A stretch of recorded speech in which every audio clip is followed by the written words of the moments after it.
अपराधियों के लिए कोई भी नरमी नहीं। मुख्यमंत्री डॉक्टर मानिक शाह ने विधानसभा में चेतावनी तब जारी की जब वे विशालगढ़ गोलीबारी की घटना के संबंध में कांग्रेस विधायक गोपाल रॉय द्वारा उठाए गए एक सवाल का जवाब दे रहे थे। अब विशालगढ़ के निवासी उस चेतावनी को हकीकत में बदलते हुए देख रहे हैं। एक ठेकेदार के घर पर हुई गोलीबारी की घटना के सिलसिले में जो 50 लाख रुपए की रकम की मांगनी पर हुआ था, पुलिस एक एक करके अपराधियों को व्यवस्थित तरीके से गिरफ्तार करी है।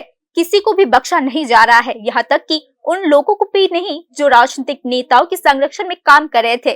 27 अप्रैल को रणवीर देवनाथ, जो विशालगढ़ में आतंक का पर्याय बन चुका था, को इस मामले में गिरफ्तार किया गया है। पुलिस ने उसे विशालगढ़ कोर्ट के पास से पकड़ा है। अदालत के आदेश के बाद रणवीर को पूछताछ के लिए रिमांड पर रखा गया है। इस प्रक्रिया के दौरान इस मामले में शामिल कई अन्य व्यक्तियों के नाम भी सामने आए। गुरुवार को विशालगढ़ पुलिस ने इस मामले के मुख्य अपराधियों में से एक परिमल दास को गिरफ्तार किया। विशालगढ़ पुलिस ने परिमल दास को हिरासत में लिया और उसके द्वारा दी गई जानकारी के आधार पर एक रबर के बागान से 3 अत्यंत आधुनिक पिस्तौल बरामद किए। इसके साथ ही मैगजीन, कारतूस और अन्य महत्वपूर्ण सबूत भी बरामद किए गए हैं। शिपाजला पुलिस के लिए पुलिस अध्यक्ष विजय देबबर्मा ने शुक्रवार को पत्रकारों के साथ यह विवरण साझा किया। এর পেছনে কি রহস্য, কার পেছনের মানে অদৃশ্য শক্তি নিয়েছে এরকমটা করলো?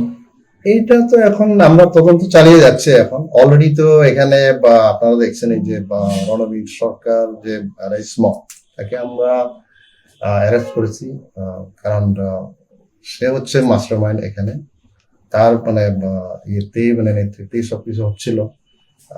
তার যে কতগুলা গ্যাং এখানে বিভিন্ন, বিশেষ করে ইয়ার্ডের এখানে এঙ্গেজ করে এটা কিন্তু এইরকম অ্যাক্টিভিটিসটা চালিয়ে যাচ্ছিল। তো এখন আমরা দেখছি এটার মধ্যে আর কোনো নাম আসছে কিনা। হাতিয়ারগুলো কোথা থেকে উদ্ধার করেছিলেন আপনারা?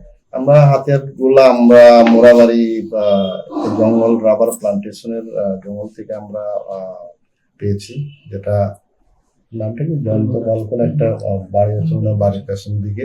কি অবস্থায় ছিল? जंगल रखा अवस्था मोड़े रखा हয়েছিল। सहयोग से मुख्यमंत्री ने लगातार पुलिस को पूरे राज्य में कानून व्यवस्था बनाए रखने के लिए जीरो टॉलरेंस की नीति अपनाने का निर्देश दिया है।